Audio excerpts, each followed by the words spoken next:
Well, Nelson, you're on the back of a really good away win. Now you want to deliver at home.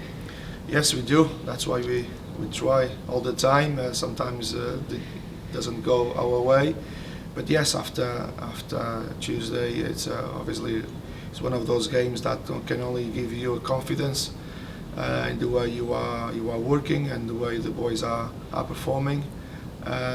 Yes, very positive win, but we know that we must carry on what we are doing, carry on in believing in what we want. And obviously tomorrow we will try to put in place a good performance, and we hope we can get a win as well up against a good team. We know that they've been relegated. They will be looking to go back to the League One. They've got a strong squad, well-known manager, and we know that's going to be a tough game for us. But we just have to make it difficult for them as well, and hopefully we can have a good result for us. Yeah, they've actually got a better away route. They've picked up a lot of their points away from home, haven't they? Yes, and that again shows that the game is going to be difficult for us. I think we know them well enough to understand the reasons why they've picked up good points away, and it's just down to us tomorrow to make sure we've got a clear idea about what the game is going to be like, and we've put a good performance. Now, you were saying after Tuesday, Noah Mawene was going to go for a scan. Yeah. What's the injury? What's the problem? And how long is he out for? Yes, unfortunately, the scan didn't come with good news. It's going to be at least 6 weeks out. It's something that we were not expecting, and it's a big negative thing for us. But yeah, we have to deal with it, and we just give our support to Noah, which was a player that had been very important for us. He was coming up very, very well, playing well. Just unfortunately had that injury that I guess we were trying to manage his fitness. It's tough. This league is obviously different demands, and he was a little bit fatigued even after Harrogate. He had to come off during the game towards the end because he felt a little bit of fatigue. We tried to manage, and that's why he didn't start against Chesterfield, just to protect him. But you know, we need him for that 20-25 minutes, which we thought he could be easy for him to go through. But then you know, that injury happened, and yeah, just a pity he's not with us. But I'm sure he'll come back stronger. And what is the injury? It's a muscle injury in a hamstrings. Yes. And for a little bit like Jamie Miley, you know, they both arrived on loan, looking for experience, hungry for action. I suppose Miley has shown that there is a way to come back, and that's what Noah's going to think. Yes, definitely. Well, Miley is again, we back in July we started a long journey, and these type of players like Noah, like Miley is the type of player and character we want to have in this club moving forward. We've got a lot of them already, like Nick, like Clark, like Wildig, and others. But that's the type of play we want to have with us. They've shown their qualities, and Mali, yes, obviously after a period where he had to go for a surgery with a hernia, he managed to come back very well and playing well again, like it's shown Tuesday. But obviously he still needs a little bit of match fitness improvements, where we could see towards the end of the game, but he will be there performing well, I'm sure. Did you pick up any other injuries on Tuesday, and how have you got over the trip? Yeah, well, it's tough playing 2 or 3 games in a row, and Saturday, Tuesday, that doesn't stop. Bryn came off half time as a precaution as well, so we're lucky to have like other players back, like Kai, and like Kai gave us that strength probably we needed. But apart from that, no, we have Oliver Greaves with the same sort of I wouldn't say injuries, just managing their effort and making sure they are always fit, especially now this period coming up again, which is tough. Like this month was very tough month with all the traveling, opposition, tough oppositions that we had, and we just hope we can finish this month well tomorrow in a good way. So is Brynner out, or is he? Brynner is going to be assessed. Yeah, that was a knock, nothing major. He's just, I guess, sometimes you have to make big decisions, and when you are 2-0 half time, you knew that second half was going to be tough, but you cannot afford to lose a player like Brynner as well. So you have to sometimes, I wouldn't say gamble, but take a good decision, and it's proven it was a good decision. So we saved the player and we managed to win the game. Nick Townsend suffered the alleged abuse. He's an experienced player, but it's not nice for any player, that goes without saying. How has he coped with all that? The only thing I can say about those type of events is never good to hear or to happen. Again, Nick is an experienced, strong character, and he's dealing well with that. And the only thing I can say is the club is working hard behind the scenes to deal with that as well. So it's never good to hear that type of events. And Gillingham dealt with it pretty quickly, didn't they? Very quickly, in fact. Yeah, I've seen. I think it was same night, same day, which is good. And again, I just don't want to develop that. I think it's always not a good thing to hear or to see. Carl Hudlin, 3 goals now. He's proving a real boom for you, isn't he? And I often think he doesn't always get fair play from referees because of his size. Do you have to talk to him about that at all? He seems to get some rough treatment from defenders. He does. So that again, I wouldn't go in that detail about the referees. Obviously, I try not to speak about them. But yes, I feel sometimes because he's big, he can take a little bit more aggression from the defenders, and yes, some of the things it's clearly a foul and probably not getting that foul, but I think he's still young. He's 24, so you probably, when you look at him, you think he's older. He's 24. I think he's still learning as well how to deal with that, and I'm sure this experience will help him to improve and to not to face some of the battles that he knows he's not going to win. But yes, I think he's doing well. 3 goals now.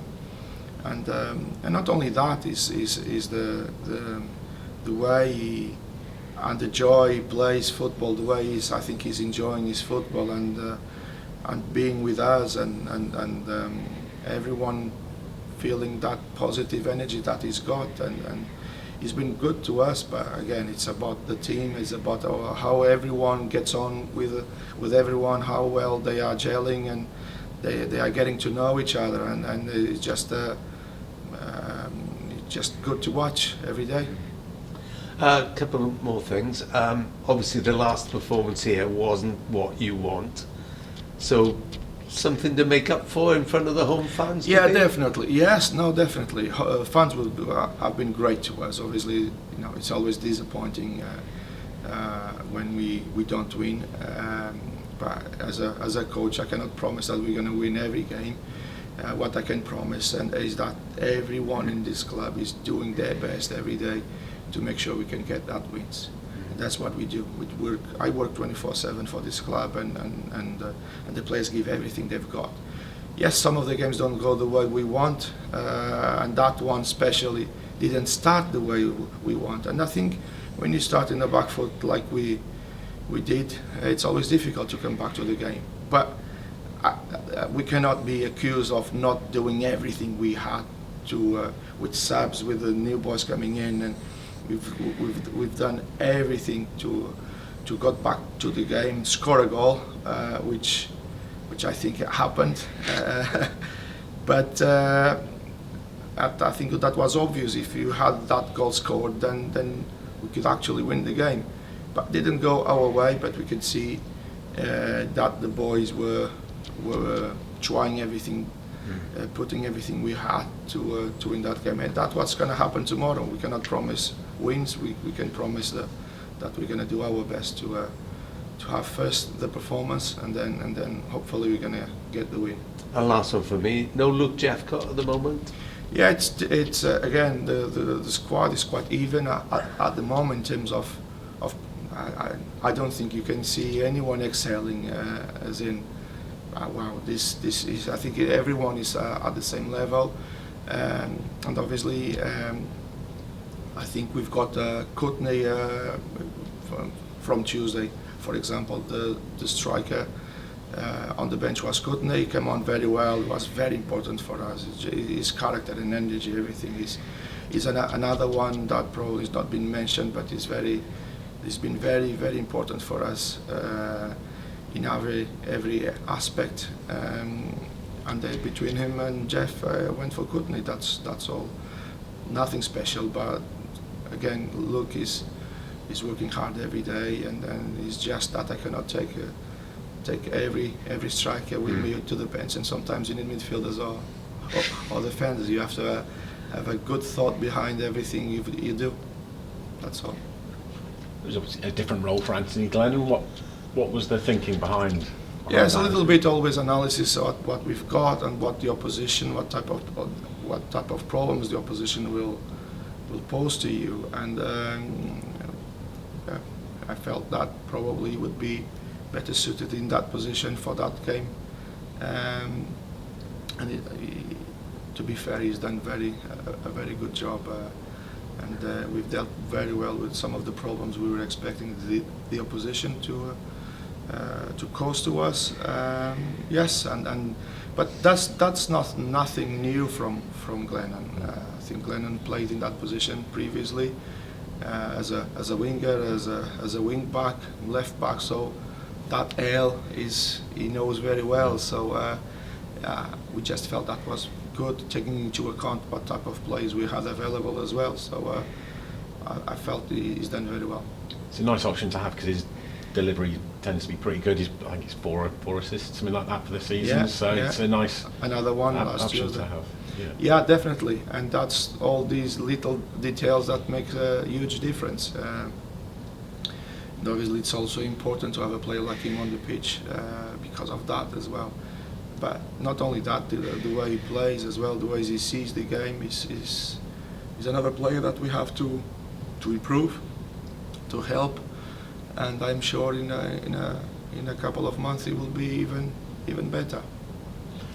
How far along are you in your sort of hope for a sort of more possession-based style? It's sort of slowly, but it's difficult because, like I said, we started journey in July, and it's going to take time. And I mentioned about players like Miley, like Noah, Glennon, and Kai, and you can name Kieran Brennan, even Matt was here, but now he's been signed.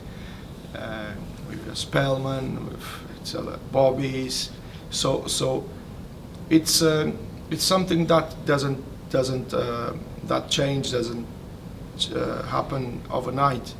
You have to work, and to go through that is you have to make sure that you have that comfort that I've been speaking from the beginning, and that comfort can only be seen when you've got the points on the board. Because there's no point by us having, like we did, for example, Harrogate, we had around 60% of the ball and we lost the game. So it's making sure first you get the points, you win what you have to. Meanwhile, you build up a strong character, strong team, good spirit, boys that want to enjoy being together, enjoying to work hard every day. And then we've got that, I would say 80-90% already. So once we've got that, we've got the points on the board, and we've got these players confident and playing, and they are young as well, and they've got experience around them, like Nick, like Wildick, like Clark, like CBR. Then it's where I am sure everyone will see the best of this team. Because there are times, aren't there, it's like on Tuesday when you're under pressure, that experience to know how to keep the ball, just soak up that pressure when they're coming. It was like wave after wave at one stage, wasn't it? And it's being brave, isn't it? Yes, knowing true. It's but not I easy. guess we have to look to the positives. That builds character. Yeah. That difficulties build character, and probably we've been accused not being a little bit soft. I would say in the defending. But I think that game that shows that we've got that within us and within the players. And yes, moving away from that type of position, you can only do it when you've got threats going forward and have the ball. And there was a period where we could do that, and actually is a theme of our analysis of post game. It's that sometimes the pass could be a little bit better. When we win the ball, we could run with the ball forward. We can have that pass forward. The spaces were there. We just have to see that then after. But again, boys were fantastic on that game, and when you have to win away, is if you had to choose, that would be one of them that I would pick. Just happened, and we are happy with that. Kyle, have you already started talking about it? Because he's here till January. Is you already working on Kyle Hudlin? Sorry, yeah. No, yeah. I think initially is that. To be fair, I don't work. I don't do my days thinking about what type of agreements they've got. I go through my days is trying to find ways to improve players, to make them feel they are being well treated. They are getting what they need and the reasons why they came here, and I am sure they are happy. At least is the feedback I am having from not only from these players on loan, but also from the clubs. You'll be telling Hugh, can we keep him for the whole season? I presume because you'd love to keep working with. Oh yes, no. I spoke about the character. I spoke about everything, and he's definitely one of the players that we are lucky to have around. And obviously he would be one of them that I would like to keep. But again, I obviously, if that was my decision, obviously only my decision, I would definitely want him, and he's proven why. On that front, Hamzad, is he getting closer, I presume? Yes, he's doing some passing drills with us already. In terms of fitness-wise, he's okay. It's just his shoulder. He needs to make sure that he's very, very stable and strong to go again, because he's probably like Kyle. He's going to have a lot of contact from centre backs, and some of the contacts are not nice. And to be fair, I don't know how these boys can hold out such amount of contact. Yes, and he's just coming back stronger and making sure he's got all the shoulders fixed and stable.